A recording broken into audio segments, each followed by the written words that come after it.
मित्रों नमस्कार। सच्चिदानंद मिश्र स्वागत है आपका हिमालय टीवी यूट्यूब चैनल में।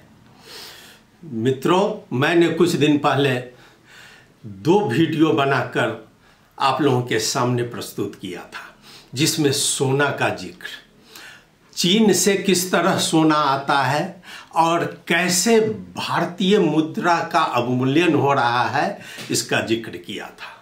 यानी कि सून, नेपाली में सून, हिंदी में सोना, अंग्रेजी में गोल्ड। आज का दिन नेपाल के लिए अगर सभी पत्रिका उल्टाइएगा तो आप देखिएगा कि सोनामय, गोल्डमय नेपाल आज हो गया है।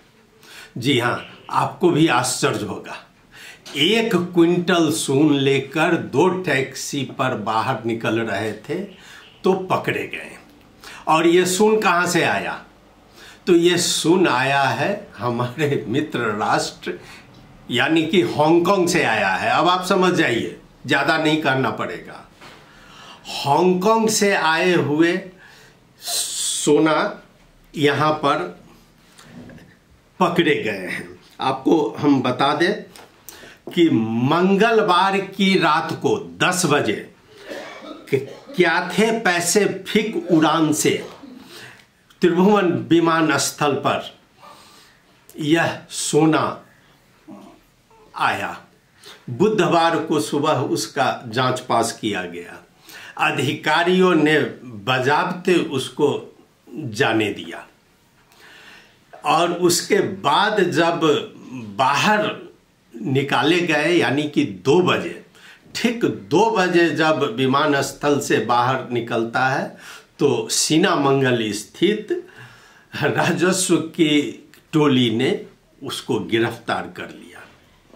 अब आइए, एक प्रश्न यह उठता है कि यात्री जब प्लेन से आते हैं तो किसी महिला का एक गला का अगर चैन थोड़ा हेवी रहता है, कान का झुमका रहता है, तो ये कस्टम अधिकारी उसको उतरवा के जोखते हैं और कितना होगा वो तौलते हैं यात्री के साथ। लेकिन यह व्यापारी जो लगभग 1 क्विंटल सोना लेकर आया और उसको स्कैनिंग भी किया गया और उसके बाद कैसे निकल गया, यह सोचने वाली बात है।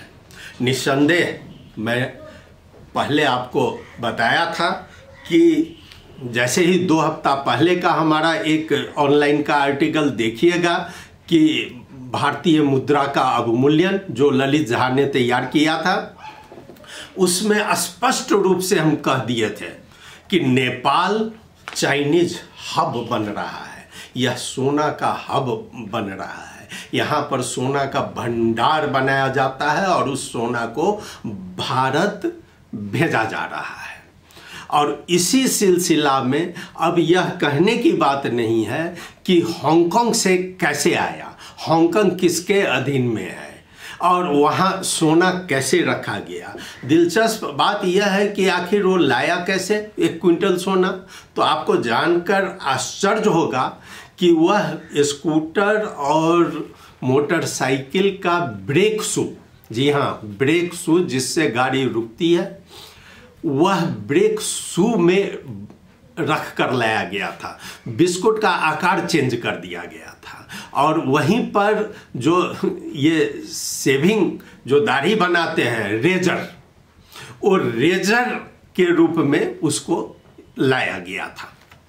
तो मित्रों, आप देख रहे हैं कि सोना किस तरह नेपाल में आ रहा है। आइए इसके पीछे जो दिलचस्प कहानी है, 5-6 लोग गिरफ्तार भी हुए हैं और यह गिरफ्तार करके इसकी संख्या और बढ़ सकती है, जो कि लोग अभी शंका कर रहे हैं। मैं आपको बता दूं, आज हमारा हिमालय में भी प्रकाशित है और सभी पत्रिका में प्रकाशित है कि त्रिभुवन हवाई अड्डे के सीमा शुल्क कार्यालय द्वारा तस्करी का सोना पार किए जाने के मामले की जांच के लिए सीमा शुल्क विभाग ने एक कमेटी गठन की है और उस कमेटी को अधिकार दिया गया है कि इस पर 1 क्विंटल जो सोना आया है उसकी जांच-बूझ करें।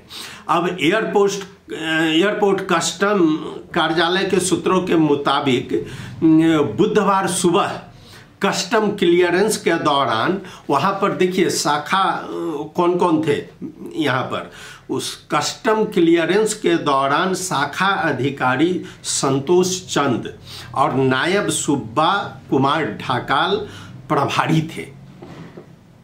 यह पाया गया कि चंद और ढाकाल ने माल की जांच की, निरीक्षण पास किया स्कैनिंग के दरमियान। हवाई अड्डे के सीमा शुल्क सूत्रों के अनुसार आयातक ने अपना विवरण बताया और माल को कार्गो के माध्यम से नेपाल लेकर आया था। कार्गो के माध्यम से नेपाल आने वाले सामान सीधे हवाई अड्डे के कार्गो से सीमा शुल्क कार्यालय के गोदाम में आता है। अब गोदाम से निरीक्षण पास करने के बाद ही माल को बाहर निकाला जा सकता है। वर्तमान में अरुण पोखरेल जो त्रिभुवन हवाई अड्डा विमान शुल्क कार्यालय के प्रमुख है, बीमारी के कारण 2 महीने से वो छुट्टी पर थे, लेकिन उनके जगह नारद गौतम को कार्यवाहक कार्यालय प्रमुख बनाया गया है। संबंधित कर्मचारियों को निलंबित करने की तैयारी कर ली गई है, जो आज बताया गया है सीमा शुल्क विभाग के महानिर्देशक शोभाकांत पौड़ेल ने कहा है, और इसको जल्द ही निलंबित की घोषणा की जाएगी। लेकिन अब तक ये राजस्व विभाग ने करीब 1 किलो सोना जब्त, 1 क्विंटल सोना जब्त किया है। इसकी संख्या और ज़्यादा हो सकता है। 6 लोगों को गिरफ्तार किया गया है। गिरफ्तार लोगों में इसके एजेंट भी शामिल हैं। महानिर्देशक ढुंगाना जी के मुताबिक इस मामले में संलग्न अन्य व्यक्ति की तलाश जारी है। गिरफ्तार किए गए लोगों की पहचान उजागर नहीं की गई है। हालांकि 5-6 नाम आ गया है बाहर, लेकिन उसको गोप्य रखा जा रहा है, क्योंकि मंगलवार को ही ये चीज़, ये प्लेन यहाँ पर लैंड किया था और कल दिन भर ये लोग इंक्वायरी में बिता दिए, और इंक्वायरी में बिताने के बाद जो है सो कुछ लोगों का नाम पता चला और कुछ लोग अभी भी गायब हैं। बताया जाता है कि प्रज्ञापन पत्र अनुसंधान में रेड्डी ट्रेडर्स प्रणाली का संचालक दिलीप भुजेल, भंसार एजेंट राजेंद्र राय, सहयोगी के आशंका में राम कुमार भुजेल, हर्क राय और टैक्सी चालक अशोक लामा भी गिरफ्तार किए गए हैं, और ये लोग सभी इसमें मिले हुए हैं। अब इसमें यह भी बताया जा रहा है कि यह इतना बड़ा गिरोह है कि लोगों को पता लगाना अभी मुश्किल हो रहा है। और आज ही आपको बता दें कि आज तक का सबसे ज़्यादा सोना का मूल्य, आज बहुत ही ज़्यादा मूल्य बढ़ गया है इसका, जो कि प्रति तोला 1,13,600 रुपया है, जो अब तक का सबसे ज़्यादा मूल्य इसको बताया जा रहा है। और इसी के दरमियान आपको हम और भी बता दें कि यह सोना में आज कई पत्रिका में आ रहा है, कुछ लोगों का नाम भी और शंका किया गया है। हालांकि आधिकारिक गण ये नाम अभी तक घोषणा नहीं किए हैं, लेकिन एक बहुत बड़ा गिरोह का नाम आ रहा है, जिसको कि नया पत्रिका और आज अन्नपूर्णा रेडियो से भी इनका नाम आया है। हालांकि अभी प्रतीक्षा में है कि जो अधिकारी गण इनका नाम घोषणा करेंगे या नहीं करेंगे।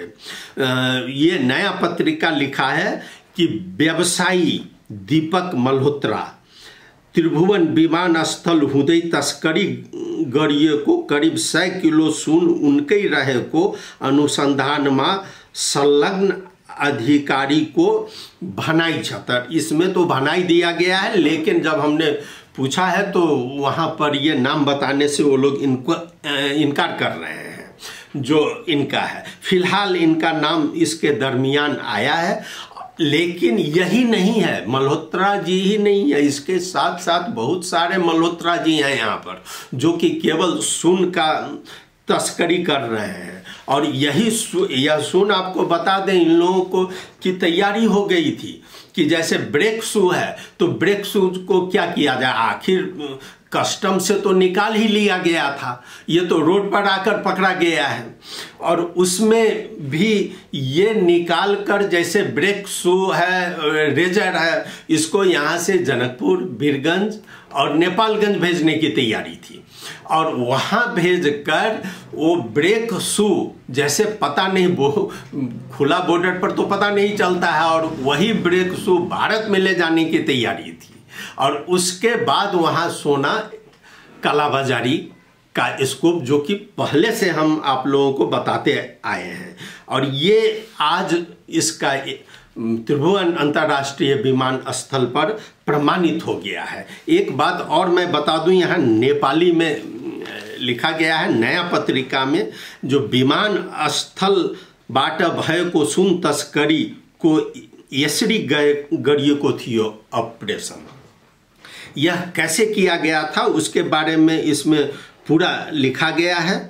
सुन तस्करी का, ये सोना तस्करी का अपुष्ट समाचार 12 गते आषाढ़ को ही विभाग के महानिर्देशक को मिली थी, और विभाग अंतर्राष्ट्रीय स्थलबाट सुन तस्करी भइरहेको सूचना का आधार में उनले सूक्ष्म निगरानी बढ़ाएका थिए, और करीब करीब ये 10 दिन से उनकी निगरानी इस पर चल रही थी, लेकिन वो पता नहीं चल रहा था। बताया जाता है कि यही सामान कुछ दिन, 2 दिन पहले भी नेपाल में आया है मोटर पार्ट्स करके, और सभी मोटर पार्ट्स नेपाल में अब तो मिलना ही मुश्किल है। लेकिन ये आज जो पकड़ा गया है, इससे पूरा यह समझ में आ रहा है कि किस तरह स्मगलिंग नेपाल में हो रहा है खाली सोना, और किस तरह नेपाल हब बन रहा है तस्करों का। और इसी में जो लिखा गया है आगे मैं बता देता हूँ। यस क्रम में मंगलबार विमानस्थलबाट ठुलो परिमाणमा कार्गो मार्फत सुन आउँदै गरेको सूचना विभागको इन्टेलिजेन्सले महानिर्देशक ढुङ्गानालाई दियो। तस्करीलाई उनी जसरी पनि रोक्न चाहन्थे। इन्टेलिजेन्सको यही सूचनाको आधारमा उनले विभागका कर्मचारीलाई अपरेसनमा खटाए। झन्डै 100 किलो सुन बरामद भयो। यो घटनाले सामान्य तस्करी मात्रै होइन, कुख्यात बिक्नी किलर चार्ल्स शोभराजले भने जस्तै नेपालका विमानस्थलबाट हात्ती पनि सजिलै छिट्छ। अब चार्ल्स शोभराज को जब पकड़ा गया था और उससे पूछा गया था कि विमान से कैसे तुम गायब किए हो, तो उसने कहा था कि ये त्रिभुवन विमान स्थल से अरे हाथी भी हम आसानी से निकाल सकते हैं, जो कि आज यहाँ प्रमाणित हो गया है। बताया जाता है कि इसी गिरोह को, यही गिरोह इससे पहले 25 बार सुन तस्करी कर चुका है। ये सब अंदाजा है और ये लोग अभी अनुमान कर रहे हैं, लेकिन अब इसका गिरोह कहाँ है, क्यों है, आखिर इसमें ढिलाई क्यों हुई, कल ही इतना देर क्यों लगा पता करने में, और इसके ऊपर किसका हाथ है, ये अभी मौन है। और लोगों में उत्सुकता है कि बहुत जल्दी ये चीज़ सामने आएगी, जो ये बहुत बड़ा गिरोह आखिर कौन है। इसमें भारत के भी कुछ लोग हो सकते हैं, नेपाल के भी हैं ही, और चाइनीज जो दिमाग है वो आपको पता चल रहा है, जो किस तरह वो हावी है कि अपना सुन से सोना भारत भेजकर, और अभी तो केवल बॉर्डर को परेशान किया है, और धीरे धीरे देखिए नेपाल भी परेशान होगा और भारत भी परेशान होगा। तो मित्रों, जैसा कि आज हमने आपको यह खबर दी और यह खबर हमारा अगर वीडियो आप खोलिएगा तो इससे पहले भी 2 एपिसोड आ चुका है, हमारा ऑनलाइन पर भी आ चुका है और हम हमेशा सावधान करवाते आए हैं अधिकारी गण को भी। और आज जो इसका प्रमाण आ गया है, इससे आप लोग भी सचेत हो जाइए कि कहीं पर कोई भी व्यक्ति वह ब्रेक शू लेकर फंस सकता है इसमें। मित्रों, आपने सुना, बहुत बहुत धन्यवाद आपको। आप हमारा YouTube चैनल को सब्सक्राइब करना नहीं भूलें और सब्सक्राइब करके बेल आइकन दबाना नहीं भूलें। धन्यवाद, नमस्कार।